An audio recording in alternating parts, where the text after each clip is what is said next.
Welcome to Build, a podcast from Danville First Baptist Church. Build is where Sunday's message becomes Monday's conversation. Each episode, we dig deeper into what God is teaching us, talk about how it shows up in real life, and help you keep building your faith beyond the weekend. Let's get started. Welcome to Build, the podcast of FBC Danville, where we aim to build on Sunday's sermon, but ultimately build on our relationship with Christ. And for all you tens to 20s of listeners out there, I don't know how many there are, you may have thought that we've quit or we've forgotten, but we haven't. There's just been some things, things happen. And but we're still here and we're back now. So had a lot going on. Yesterday was, what is today? Today's now Tuesday. Today's Tuesday. 2 days ago was Easter, and it was a wonderful service. Dusty was preaching because part of the reason why we were down is Daniel is a little banged up, but he's on the mend. But Dusty's been filling in and doing a great job. But we were in Luke 24, and we really went through the whole big chunk of it. I think we hit most of it. Yeah, we hit most of Luke 24. We missed the first few verses. But. Yeah, I guess so. Yep. Well, I picked those up, but yeah, you did. That's right. We had it. It just was. That was one of those really cool moments, and as I tell you this in no way, shape, or form to anybody out there is not. I'm not saying that I don't prepare things, right. But I don't know this. I really try to be sensitive to what the Spirit's telling me to do. And this was another one of those times, and this happens all the time for Daniel and I, but this time it was Dusty and I, where kind of on the spur of the moment, as I'm just walking through the sanctuary Sunday morning, making sure I thought, I need to read this scripture to start the service. And I did, just without any talking or anything like that. And then it was exactly like Dusty almost picked up right where I quit reading, and we did not talk about it at all. Yeah. So if you listen to the Spirit, sometimes he does things. It's pretty cool. But yeah, I'll let Dusty kind of talk about what he was preaching about. Yeah, I think that was cool, and it really set the stage, because being an Easter Sunday, I actually was starting after the resurrection. Usually on Easter Sunday, you're going to start with the resurrection. I'm like, man, obviously I want to emphasize the resurrection. That's what we're celebrating every Sunday, but especially on Easter. But I was like, man, I really want to get to the story of the road to Emmaus and Jesus revealing himself to the guys on the road to Emmaus. And so I'm like, I'm going to skip the part everyone else is talking about. We're going to move right. And then we're going to come back and clean it up a little bit on the backside. So, my ears perked up when, right off the bat, Josh starts reading the part that I'm not. And I'm like, awesome. Okay, well, they needed to hear that. But yeah, the sermon was titled From Resurrection to Revelation. And, we just really talked about how, as these two disciples are walking on the road to Emmaus, and Jesus comes along, and they don't recognize him. They're kept from recognizing him. And he begins to explain Scripture to them, and some things that we'll probably get more into later. It's just a profound thing was these guys have been with Jesus for a long time, and they tell Jesus, like, we're sad because we hoped that he was the one that was going to redeem us. Yeah. And now he's been murdered, and he's in the tomb. And then the women came and said, he's not there. And that's confusing. We don't know what to think, but we know we hoped this. And Jesus explains the Scriptures. And then when they eat, he prays, their eyes are opened, and he's gone. And they said, man, did our hearts not burn within us? Did we not hear the truth and know there's something to it, but it didn't make sense until the author of truth was revealed? And then ultimately that led them to go back from where they had hoped to now they went back and told the others and said, we don't hope anymore. We know No. Jesus is Yeah. alive. It's just like the women said. And then we finished with the beginning of Luke 9, or Luke 24, 9 through 12, where the women had told the disciples before they went walking on the road to Emmaus, the women had already told them, Jesus is alive. And it says that there were two types of people in the room. There were those who said, that don't make sense. And then there were those who were like Peter, who got up, ran to the tomb, and saw for themselves, and they were amazed. And so that was just kind of that's the Cliff Notes version of we'll dig into some of these points, but kind of the Cliff Notes version of where we were at. And man, for me, as I prepared, even as a Christian, like whether you're lost, whether you're saved and doing really well, I think these principles are true. Our hearts get stirred up sometimes, and sometimes it don't make sense until the author of truth reveals to us. But we need to be sensitive to the drawing of the Holy Spirit. Yeah. Robot Daniel, do you have any thoughts?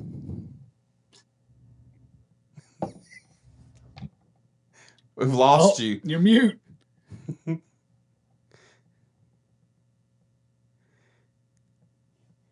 Is it us?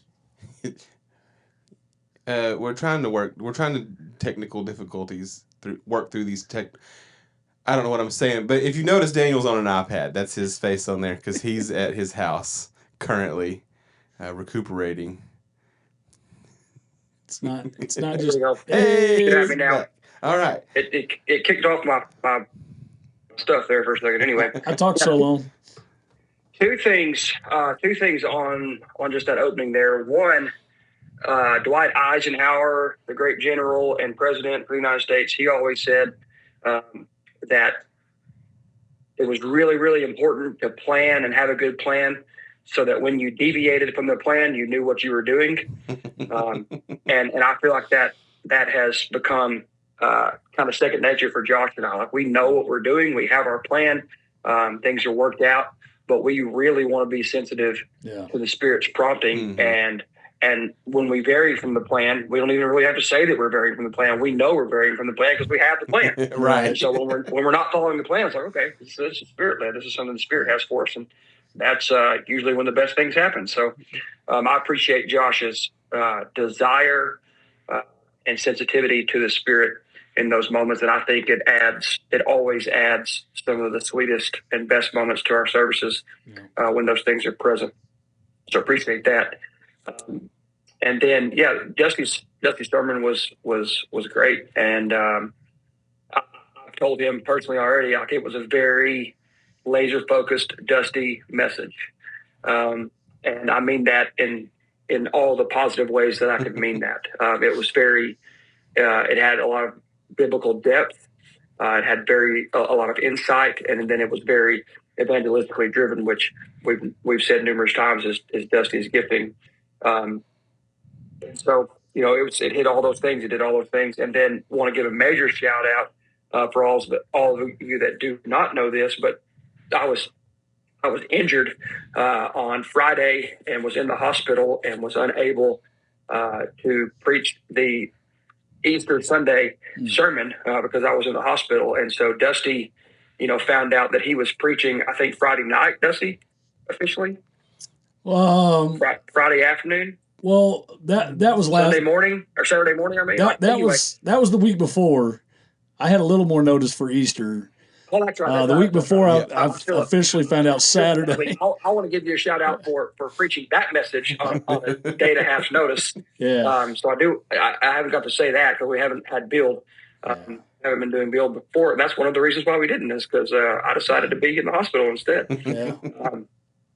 So anyway, just appreciate you, man. Appreciate you jumping in, filling in, and always being ready. Love it. To give a defense for the hope that is in you, as Scripture tells us to do. So, but yeah, it was great. I thought it was great. And I think the thing that probably sticks out to me the most from the sermon, there was a bunch of things, but the idea of conviction being a gift, I think is a beautiful way to say that. And I think that you did a good job of saying how that starts at salvation, but that continues to be a gift. That is a continued gift of sanctification.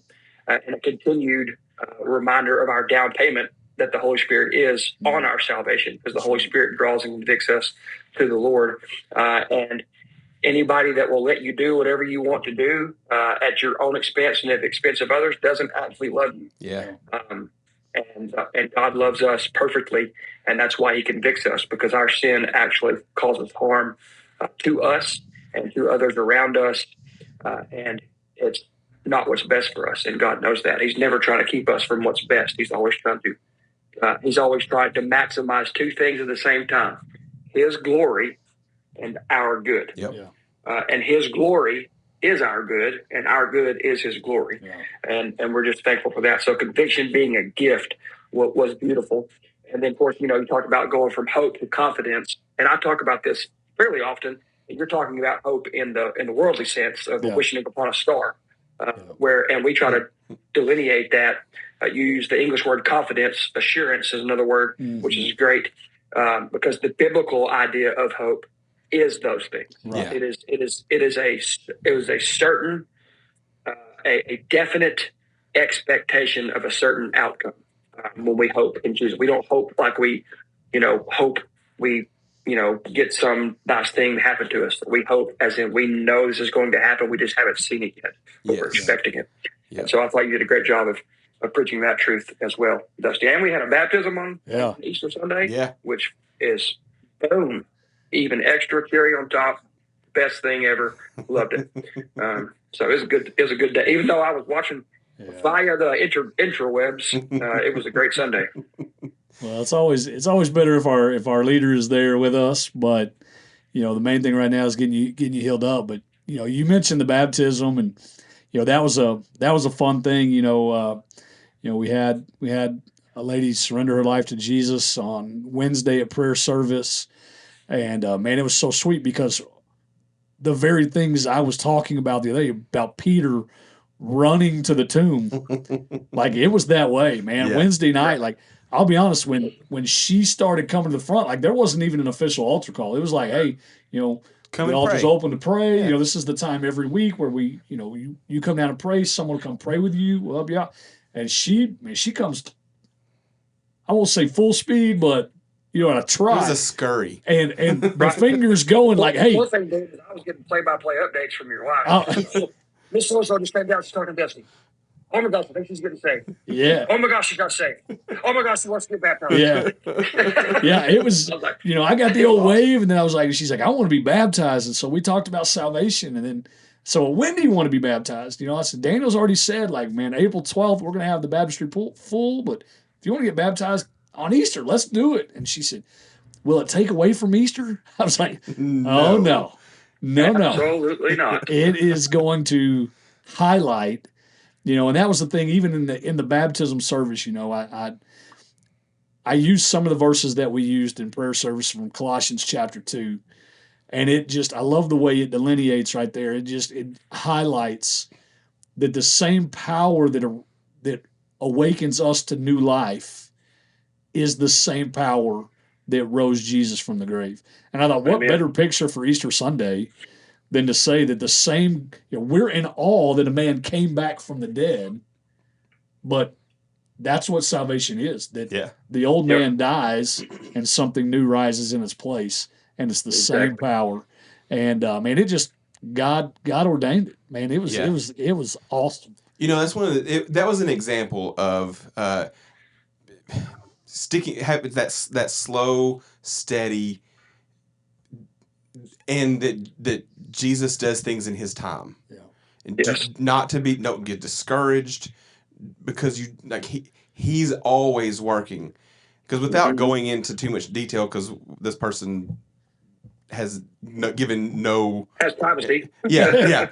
So, but this person has been being prayed for a solid year. I know by my wife. Like last year, we had a Sunday fell on 3:16. It was John 3:16 emphasis, and we were supposed to pray for our one and invite that one, and every day at 3:16 we were praying for that person, and this was that person that she was praying for, and she didn't come. but she kept asking questions because every time she was invited, she would have a question. And that's been a year of prayer and Jesus just steadily pricking at her heart. And but then it also shows you when it happens fast. Yeah. Because once the Lord moves, He's moving. Just it's just such a you want to run. I've seen that. I've felt that so many times when you know that you're saved, when I've received salvation, and I can't wait to tell somebody. That's what you do, and it's that's when that's when I know it's for real. Yeah. Well, every person in the Bible who has a genuine Jesus encounter and surrenders to that calling, it's always followed by proclamation and service. It's always, and I think the great debate about baptism, is because it's true. Like when you get saved, you want people to know, and what's the fastest, most relevant way that you do that is through baptism. And so, people want to debate whether it's necessity or whether it's just the right thing. And honestly, I think every Christian should be baptized. And I think that they should follow. If at all possible, you should do that. If it's feasible because it is a way of sharing the gospel for someone who's brand new to Jesus and can't put it into words. You put it into action until you learn the words to use. Yeah. And so I was so, it was exciting. It was just a great thing. And good day. Daniel, you talked about conviction as a gift, and I'm thinking back through my time as a Christian, I don't always value it like a gift because sometimes it's hard. And there have been times that I've hidden from it and I've tried to suppress it instead of leaning into it. And I just think, as Christians, we need to learn to hear God's voice. We need to learn to not hide from conviction. I've been in a place as a believer where I've been in rebellion against Jesus and become hard-hearted. And, I share this part of my testimony sometimes with our kids, God dealt with me the entire time that was going on, but I hardened myself to it. And I can literally remember as a older teenage male going to the altar and just saying, God, I know what I'm doing is wrong, but I can't even feel bad about it. I can't even be remorseful. I am, but when I feel like I need to do something about it, something inside of me shuts down. And I think it's because I had grieved the Holy Spirit so many times through this process. And I can remember a tear falling from my eye and just being relieved that I was human again, that I could feel again, and that God could, a tear led to many tears. And now I'm super emotional. And sometimes I wish I could turn it off a little bit, but I really don't, because I've been there where I heard God's voice, but I didn't feel like I could respond to it because physically something inside my heart was hard. I mean, that's just all you can really say. Mm-hmm. And so, if you're in that place where you feel God's conviction, my challenge to you is to answer it, because being away from it is way worse than just saying, God, I'm not who you called me to be, and I want to do better, and then striving to do better. Yeah. Something that I thought about, Daniel kind of hit on it, but you talked about these guys, they had their hope, and they hope for things.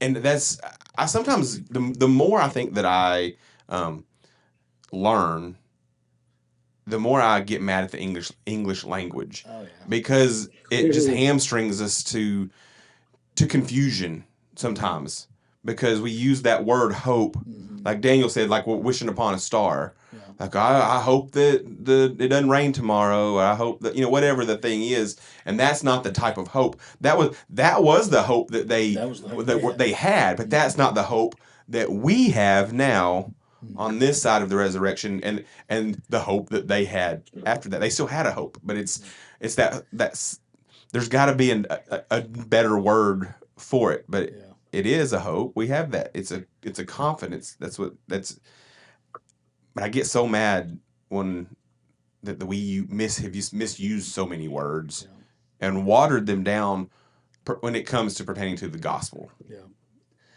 Well, even as I preached the sermon, like it got difficult a couple times because I was like, I'm used to wording things, like we have this hope, this assurance. Uh-huh. But then I just said, like, these guys had hope and it was bad. And now I'm saying, like, you can have hope in Jesus. But I think Hebrews 11:1, really hits it on the head. And it says, now faith is the certainty of things hoped for, the certainty, the assurance of things hoped for, and a proof of things not yet seen. And that's going from, when you do individual witnessing, you hear a lot of people, you say, hey, man, if you were to die the moment we walked up and started talking to you, where you spend eternity, and you hear a lot of, well, I hope I'd make it to heaven. I think I've done enough. I think I've been a good enough person. I hope I would. Well, that's what these guys had. That's the wish upon a star. That's the, it could happen, but it may not happen, but it might happen, versus I have a hope for heaven, but it's not that I'm going to make it. It's an assurance. It's a waiting. It's a confidence that like it's something I haven't seen yet, but I know it's coming. Yeah. And it's lost in translation sometimes. It is, because like I say, it's that promise that we know we can stand on that promise, because his promises always return. That's right. So, you still with us over there? I'm still with you, man. I was trying to look. I know of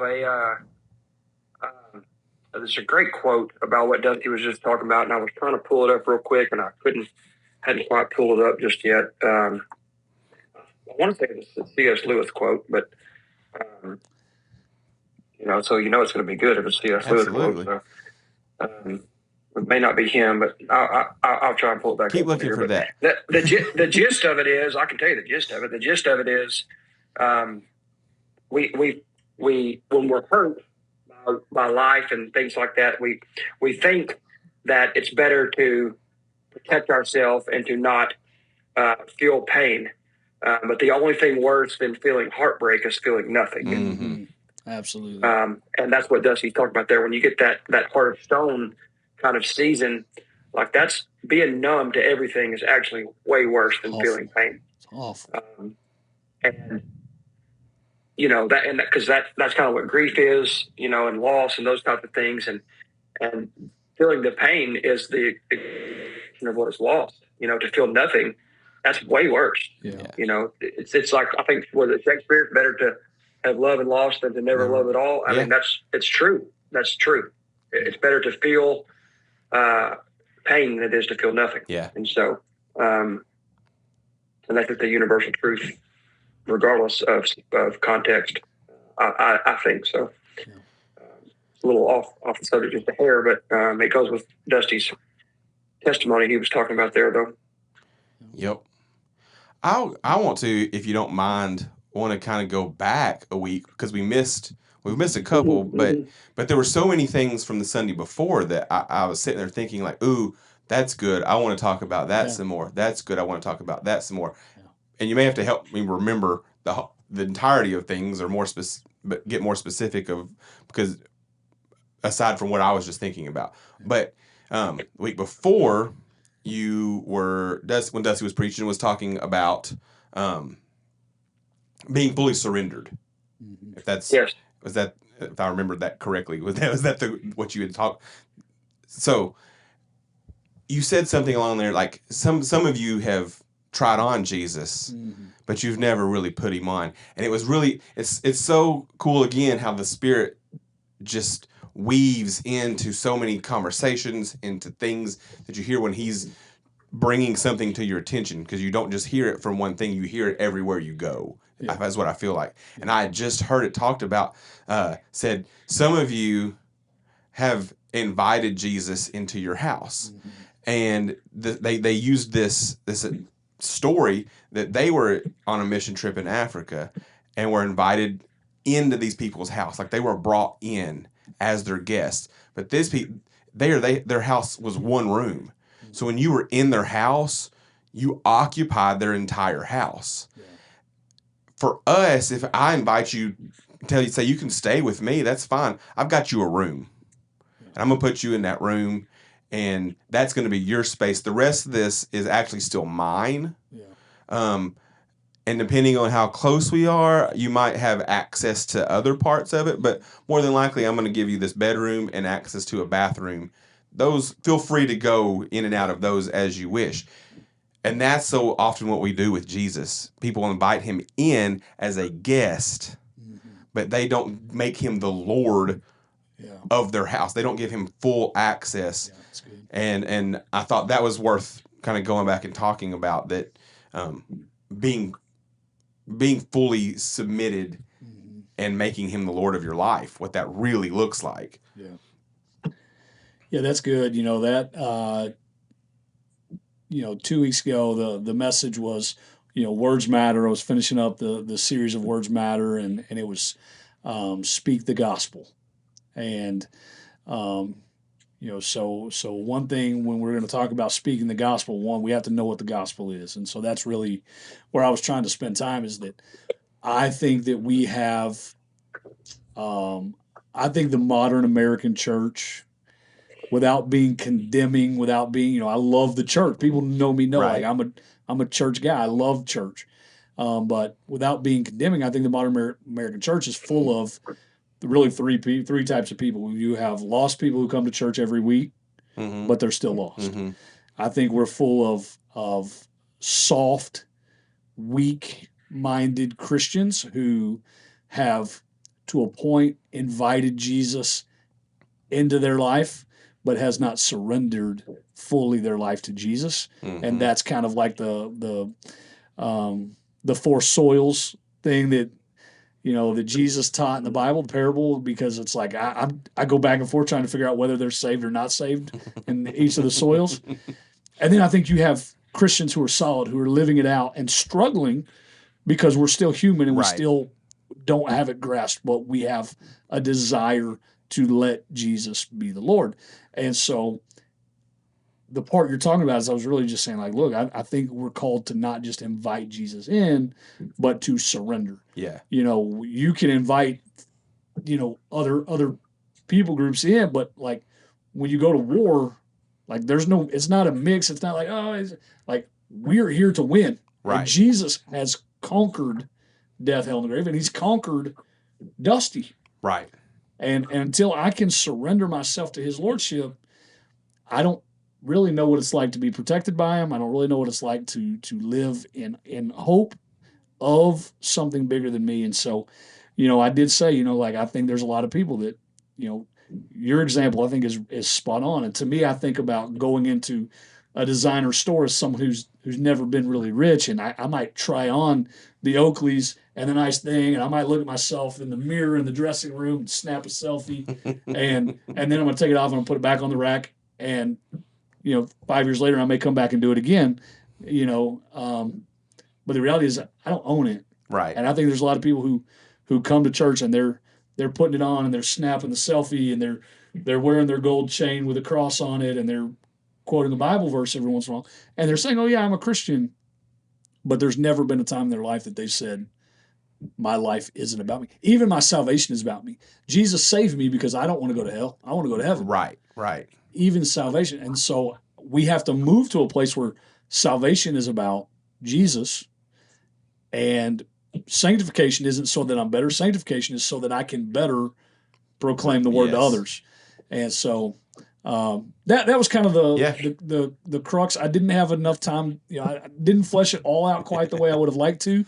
I was told that I was supposed to have a sermonette. I went a little bit longer on that one than I did. I often quote my former pastor Tim Hobbs, who he would always say, like, "Hey, if you want me to preach for 5 minutes, give me about 2 weeks. If you want me to preach for 20 minutes, give me a couple hours. If you want me to preach for an hour, give me 5 minutes." And so that was, I blame 100%. I'll take it. I'll take it, bro. For a day and a half's notice, I thought it was a fantastic sermon. And my brain goes to almost always initially goes to sports metaphors, and the way I would illustrate this is it would be like, you put on your team's jersey. And you go through warm-ups with your team, and you walk around and maybe take some pictures with fans with that jersey on. But when the game starts, you start playing for the other team, or you start trying to score baskets on the other team's basket, or instead of tackling the offense, you join the offense and you're blocking or whatever. Like it's like wearing the jersey of the other team, of a team, and then playing for the other team. And if somebody were to do that, there would only be one description of that. People would look at that and go, "That's foolish." Yeah. And the exact same thing is true with us when we either genuinely have on the Jesus jersey and dabble in the world, or disingenuously have on Team Jesus jersey, but we're really not playing for Team Jesus, and it's just foolish. It's not. You're not fooling anybody. You're certainly not fooling God. You're certainly not doing any good in your life or anyone's life around you.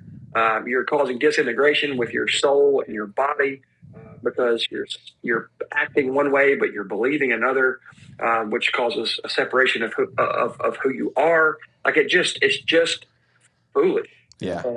And it doesn't make any sense. And I'm thankful for God convicting me whenever I'm guilty of doing that. And as a pastor, you just have this deep-seated worry that you have pews full of people that don't realize that they just have the jersey on, but they're actually not on the team. And it just breaks your heart. The most dangerous place to be is to not be saved, but be convinced that you are. And that scares me. It bothers me deep to my core. That someone would be a church attender, and do a lot of the church things, and for all intents and purposes, from a moral standpoint, be a pretty good person. Absolutely. From a worldly from our standpoint, right. But being a pretty good person is not the standard. No. Because as we've said numerous times on here and from the pulpit, anything that's allowed into heaven will exist for eternity. And that's why the standard is perfection.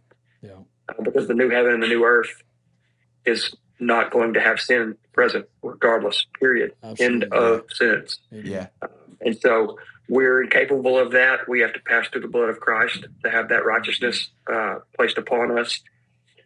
And so when you are going through sanctification, and we've said this on here numerous times too, but we'll just keep saying it because I need to hear it. You need to hear it. Everybody needs to continue to hear it.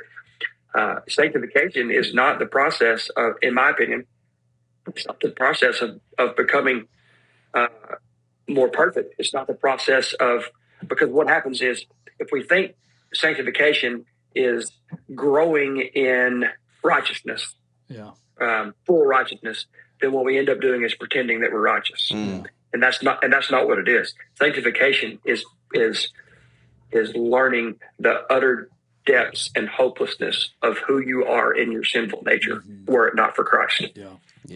That given the opportunity, your sinful nature will choose sin. Every single time. And the only reason that you ever choose good is because the Spirit of God is working in and through you.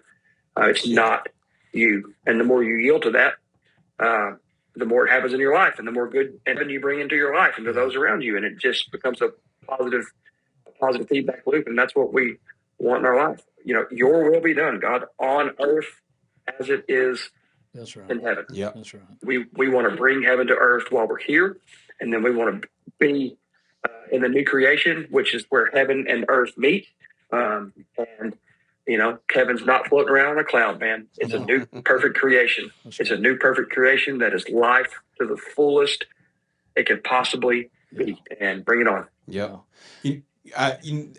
The thing that changed things for me in like living a life and like and even serving, like actively serving in ministry. But when things really like clicked was, how the Bible does. You can one day you hear something you've heard a million times and it just hits different. And when Jesus, that particular day when I'm reading or hearing, Jesus saying, many of you will come and say, Lord, Lord, and I'll say, I never knew you.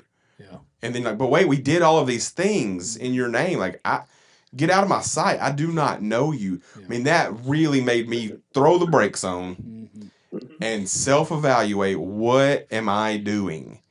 Yeah. Not that I can do enough, but have I done the thing, which is fully surrender to not be told that he doesn't know me. Like that struck fear in a way that holy fear, exactly. And if you hear that, and even now it's uncomfortable, and it's sad because that's going to happen. Kelly gave a great devotion a few weeks back, probably a month or so back in FCA, and she did a great job with an analogy that I'd heard this illustration before, one kind of a similar way, but she did a great job of it. And she talked about how, do you think of a celebrity or an athlete or somebody that and I could go through a few, Jordan being one, but or like, or Nolan Ryan, you know what I mean? Like I could like nobody's had more no hitters, one hitters, two hitters, or three hitters. Nobody's got more strikeouts. Like the second person in second place is about 1,200 strikeouts behind him. There's nobody greater in the game of baseball in my mind than Nolan Ryan. Of course, him being a Texan, set up just a couple more notches. And the fact that I got to see him pitch whenever I was younger, is just puts it over the top for me as far as, childhood memories and nostalgia and all those types of things. But I know a ton of stuff about him. I know where he grew up. I know stories about him and his wife. Like I know a lot of stuff about him. I've watched documentaries and all those types of things. But if somebody walked up to Nolan Ryan and said, "Do you know Daniel Morris?" he'd be like, "Who?" Yeah. Because I know about him. Yeah. I don't know him. Yeah. And that analogy, I think, is about as close as we can get with our language of describing churchgoer and someone who has salvation in Jesus. Yeah. Who has been saved by Jesus. It's one thing to know about Jesus. It's another thing to know Jesus. Yeah. And the danger of knowledge is that it can just make your heart harder and can make you puffed up with pride. Yep. Knowledge puffs up. And so while I do think there's obviously tons of value in Bible study and Sunday school and all those types of things and discussion and learning more, because when you love someone, the more you learn about them, the more you love them. So the opposite of that is true too. When you truly love Jesus, the more you learn about him, the more you love him. Same way with your wife. It's like that. But just because you can give Bible answers about God doesn't mean that you know him. And if you don't know him, he doesn't know you. No. And so it's not about having the right answers. It's about having the right heart. And the heart is a heart of repentance and the heart of submission, which I believe are the same thing. And a heart that knows that there's one hope, and that hope is the one true God who will not allow sin into his perfect creation that is to come in eternity. And because that standard is so high, and because he loves us so much, he made sure that there was a way for us to meet that standard. And it is not of ourselves. It is of him. It is of Christ and Christ alone. It is his glory through his grace alone, through his gift of faith alone, that is the one hope that we have, that God actually loves us and is actually capable of forgiving us and giving us the gift of eternal life. And when you let that truth settle into your soul as reality, when you believe that, is another way to say that, it changes everything. Yeah. It changes everything. It changes everything about how you see everything. And there's just no other way around that. Yeah. I think you just inspired my next youth sermon, as you talked about your knowledge of Nolan Ryan. The reality is with that knowledge, and if you showed up at his house once a week for the next 20 years, that would make you a stalker. Right. Like that wouldn't make you that. That's just weird. Yeah, you don't have a relationship. You have a fascination. Tell me all your stats, man. I can tell you all your stats. And I think there's a lot of people out there who are Jesus stalkers. Way weirdo. You know, they know a lot about him. They yeah. show up at his house once a week, but they have no relationship, and it's just weird. The way Kyle Ottoman said is they're fans, not followers. Yeah. I like to take things to the nth degree, so I kind of think this stalker thing is going to catch on. Well, if something's true, to figure that out, you take it and you drive it off a cliff, right? You take it to the absolute extreme. If it holds water out there, then it's probably still true. I realize that when I put my arm up, my freaking righteous stitches are showing. Nice scar. Nice scar. Man, that's awesome. You know, the other thing that I was, thinking about there is, even when I was talking a while ago, like I come across really passionate about this area, and I preach hard about it, and it comes up a lot. Because and I always worry about the perception. Well, that's all you talk about, Dusty. Why do you feel like you're better? I don't. Listen, I'm passionate about it because I've been there. I've been in church because I was supposed to. I've been in church because my parents expected it. I was in church because it was the right thing to do on Sundays and Wednesdays. But I wasn't allowing it to affect my life. And I hate that wasted time.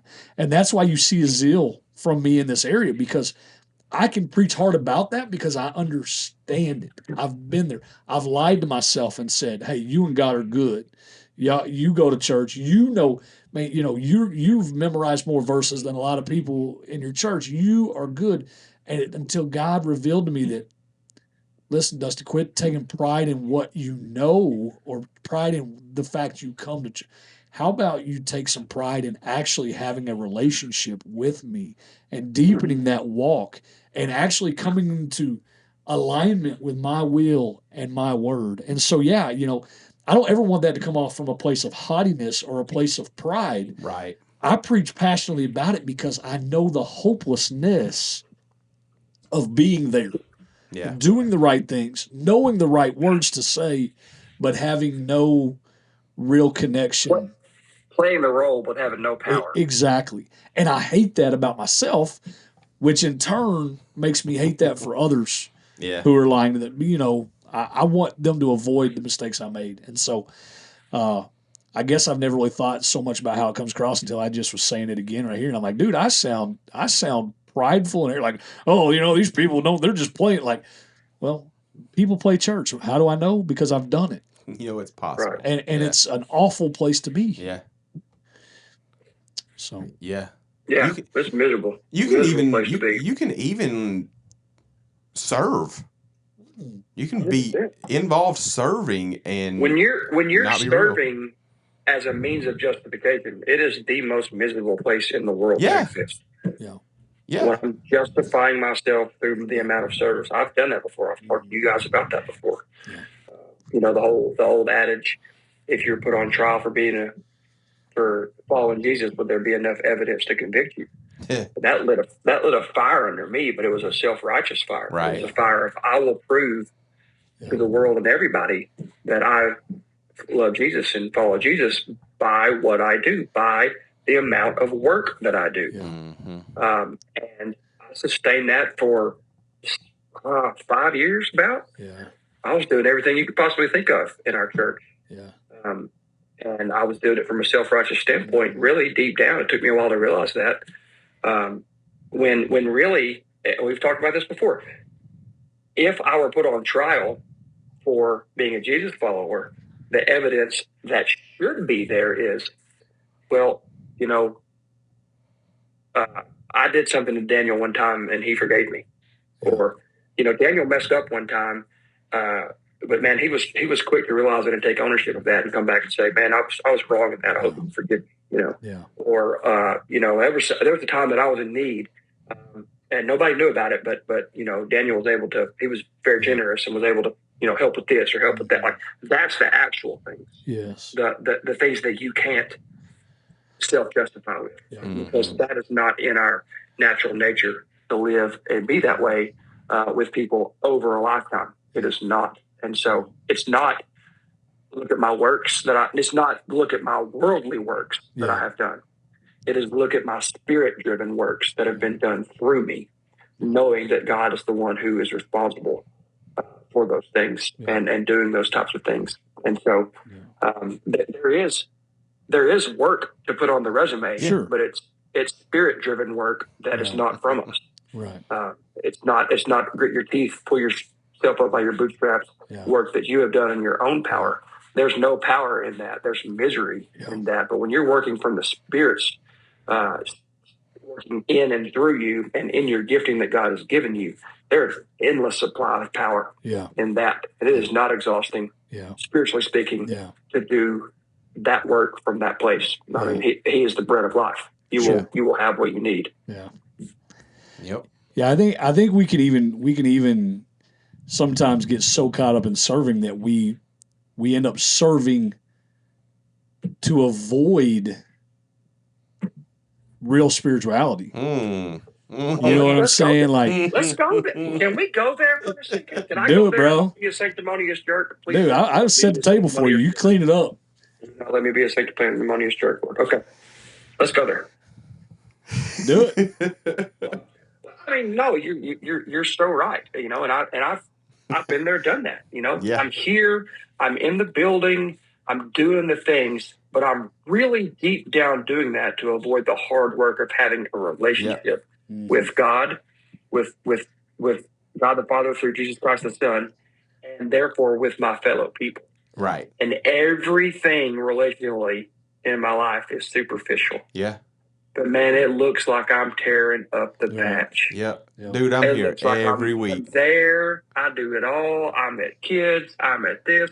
I'm at that. But when the real spiritual work opportunities come up, buddy, you can find me running the opposite direction or being busy doing the thing serving to go, hey, I would be there doing that, but I'm serving. Yeah. I think it is one of my I you know, like a joke about it right there a second ago, but it that comes from a place of deep concern for the people that I pastor. Yeah, that's right. Where I'm concerned for their heart, and not just concerned for their heart, but it breaks my heart because I can see the good that they're missing in their life. That's right in front of them, right on the other side of vulnerability and submission to the Lord. And to real relationships with His people. That if we just stop being so busy serving and stop and converse with the Lord in prayer and get quiet before the Lord and let Him speak to us. But man, I'm telling you, there's nothing. I don't know if there's anything scarier to any of us than getting still, getting quiet, and giving the Lord space to just speak. Yeah. And just being in that silence and solitude with Him. We would rather be working our tail ends off for days than to spend minutes like that. Because it is a fearful and terrifying thing to fall before a holy God. Absolutely. It is, yeah. It is. But, again, that's where salvation comes in. That's where the beauty comes in. That's where the grace comes in. That's where the trust comes in. That's where His Word comes in. His Word says that He is faithful to forgive any of us who confess our sin before Him. He's faithful and just to forgive us of all unrighteousness. And so the confession of a need, the confession of a sin is an act of faith, because in that confession, you're trusting that He will do what He says He will do, which is cover you with His grace and forgive you.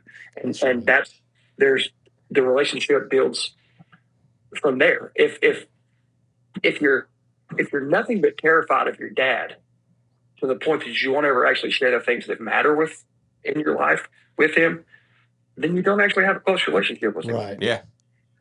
Right. And perfect love drives out fear. Yeah. That's right. And so we're not motivated because we don't want Daddy to be mad at us. We're motivated because we love him and he loves us, and we want to honor and glorify him. Yeah. And that's the proper access point from which all things grow out from. And when you're in alignment there with that, Spirit working and things flow, and we all get in our own junk and get in our own business and get in our own laziness, and we get sick and we get distracted and we get all the things of the world can become a problem, and we can get disaligned with that. And that's where, to bring it back to Dusty's message, that's where conviction is a gift. Yeah. It is. When you have the Holy Spirit, God goes, hey man, where are you going? Yeah. What are you doing? What are you thinking? Yeah. How's this good? Mm-hmm. How'd that work out for you? Mm. Don't you think it's better when you just do it my way? Yeah. You know, but the thing I've learned about God is in our personal relationships with him is he's not going to scream and shout and throw a tantrum. Right. No.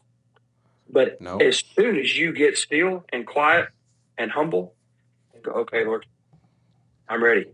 Yeah. That's when he goes, all right, now that we're here and I have your attention, Yeah. here it is. Yeah. You know what I mean? And that's recently happened for me in my life and in my ministry work. Some things that God has brought to my attention that I confessed and aligned with him and what he wanted things to be like in ministry. Not things that need to be shared, but in that realigning of those things, there's already been fruit that has come from it. And he, in all his wisdom and all his glory, made sure that I wasn't actually involved in any of the fruit at all. Just as a reminder of all I was waiting for was your heart to get right. Now I'll actually make it happen, and I'm going to make it happen with you not even in the building, buddy. Which is just a beautiful reminder that, you know, like I said at the beginning, like we prayed before we got on camera, like it is a privilege to be allowed to be part of what God is doing. He doesn't need me. Mm-mm. He doesn't have to have me. Mm-mm.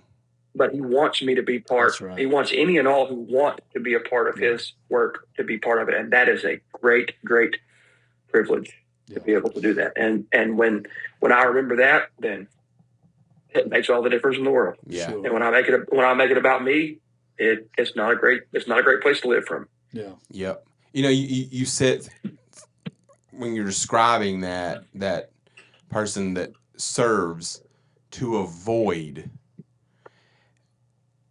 the more you talked about it, the sadder it is. It's really, it's honestly really sad, because you described a person that's allowing a fear of being convicted, and that fear is, and they're just working their butt off and avoiding something so good. Right. Yeah. That part, like, you don't have to be fearful when you are truly in relationship. Mm-hmm. It's just like you, that analogy of a dad. If your dad's really that good, you can bring anything to him, and number one, he's going to say, I know. Yeah. Thank you for talking to me. Yeah. And there's some people missing so much. So much. You know, as a father, I've tried to reiterate this to Presley and Landry as they were little, and I'm doing it now trying to with Jackson and Rowan, and I will with Merritt, that you can ask Presley this right now, and she will give you this answer. What could you ever do to make me stop loving you? She knows the answer to that. Nothing. Mm-hmm. Not a single farm living thing. There's nothing that'll ever stop me from loving you. You could even say you don't love me. That's fine, but that doesn't change. You hate my guts. Yeah. I don't care. I'm going to love you because you're mine. That's right. Right. And then so there's two really languages we get to describe our language. It's father to child, and then it's the marriage relationship. Mm-hmm. Right. And so you take that serving part and you put that into the marriage context, and that is what a lot of marriages try to do. Yeah. A lot of men in marriage, especially, try to do. When you're called to the carpet by your wife on your lack of connection with her, what's the first thing every man starts doing? But look at all I do. Yeah. Don't you understand what I do? Look how hard I work. Yeah. Look what I do to provide for this family. Look at this thing. Look what I do. Look what I do. Look what I do. Well, look what I do. When all your wife really wants you to do is sit down and go, come sit with me. Come sit with me, and say, Hey, tell me about your day. Yeah. Hey, how can I pray for you? Yeah. What can I do to touch your heart? Mm-hmm. Yeah. Or even, you're not going to believe what happened today. Let me tell you about this thing. Yeah, be excited to do it. Uh-huh. And it's like, most guys hear that and go, I don't want to do that. Yeah. So what? Do you love her? Then do it. Yeah. Most of the things you want her to do for you, she don't feel like doing either. So how about that? Well, I think in both of these situations, what you're doing by working and being task oriented is you are convincing yourself that you love well, but you're not convincing the object of your love that you love well. Yeah. And that falls short. And I think that's why, the divorce rate within the church is basically the exact same as outside the church, but it's because we haven't ever learned to love Jesus well, and then we don't know how to love each other well or our spouses well. Mm-hmm. Yep. I have a caveat on that, not to be the jerk that corrects the statistic, but that is true just with the casual church member. But to the church member who's committed and serving and attends their church on a regular basis, the divorce rate is significantly lower for them than it is for the world. So when the world's in the church, yeah, the statistics are the same. But when the person's in the church and actually loving and serving Jesus, the divorce rate is about 12%, I believe, last time I looked, for someone who's committed in the church. So see, everything's better. Pressure rabbit. Yeah. Well, we hope those people that are faithfully committed are learning to love Jesus well, and in turn will learn to love their spouse well. You can't help but it. The two go hand in hand. They do. They do. Uh-huh. I'm so thankful for a guy that, bless his heart, he has no idea how much I use him to say, aren't you glad I'm not like that guy?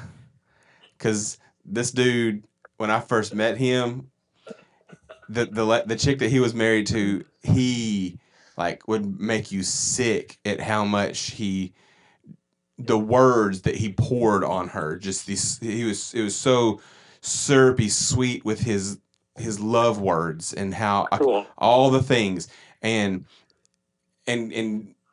Kelly does desire to hear words of affirmation from me, and I'm terrible at it.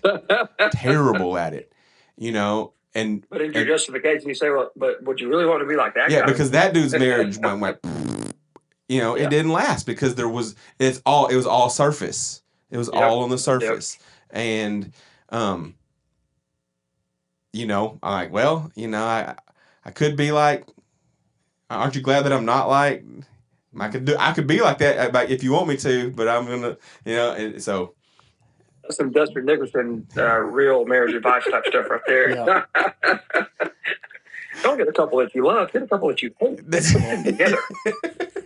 Hate's much stronger than love. It's much stronger than love. We're chasing rabbit nobody else. Yes.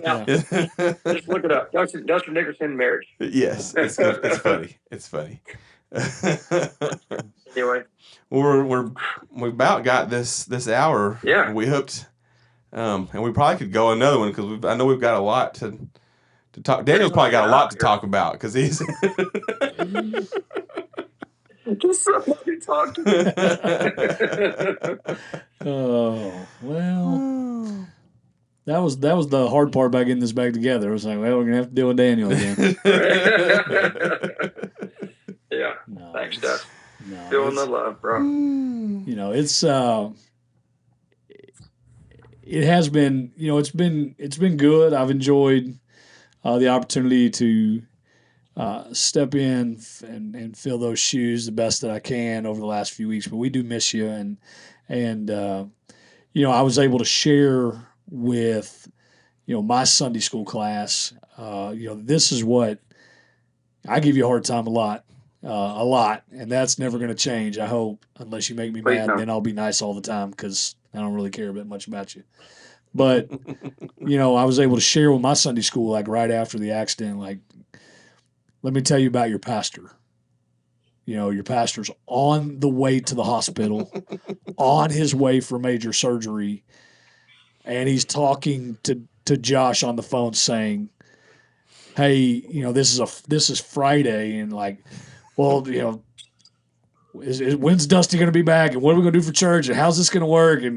And like complete disregard for your own health or well-being. Your thoughts, your care was for the flock that's been entrusted to you, and that's not lost on me. You know, I appreciate your dedication to the church. I appreciate your dedication, first and foremost, to Jesus, but, you know, to making sure that, you know, I've been telling you the whole time, like, hey, don't worry about it. We got it. We can get through this. Where, you know, you just focus on getting well. And that's my heart. But I'm also thankful that I have to tell you that, and that I'm not worried about you thinking like, oh, well, it's, you know, got a couple weeks off. All right, I don't have to think about those guys. So, you know, thanks for leading us well. Training others to step in when, you know, when you're not here. You know, we talk a lot about in coaching. I know you understand this as a former coach. You know, you coach. You hope in coaching that you can coach to the point where your players can play, even if you're not there. And I think the same thing in ministry. You want the church to function even when you can't be here. And I think you've led us well. And so we appreciate that, but we are ready to have you back. Yeah. Well, you know, I'm not saying milk it, you know, or anything like that, but God is blessed even while you're recovering, and even through the rambling of a half crazy man bringing the message the last couple of weeks. So we love you. Appreciate that, bro. Love y'all too. Well, we'll wrap this thing up. I'm glad that you joined us for this episode of Build. If you've missed any previous episodes, you can go to fbcdan.com, find all the previous episodes and previous sermons, so you can stay up to date on what's going on there. That's also a wonderful place to find out the things that are taking place in and around our church and our community. And I urge you to go there, see how you can get involved. And if you're not local with us, find you a church that you can get involved with, because serving is what it's all about. It's about Amen. Submitting and then serving, and you just can't not do it if you're fully submitted. I'm just going to leave you with that, and we will see you next week. See ya. Well, that's it for this week's episode of Build. Remember, what we build with our hands fades, but what we build on Christ lasts forever. If today's episode encouraged you, share it and keep the conversation going. You can find past messages, upcoming events, and ways to connect at fbcdan.com. Let's keep building our faith one brick at a time. We'll see you next time.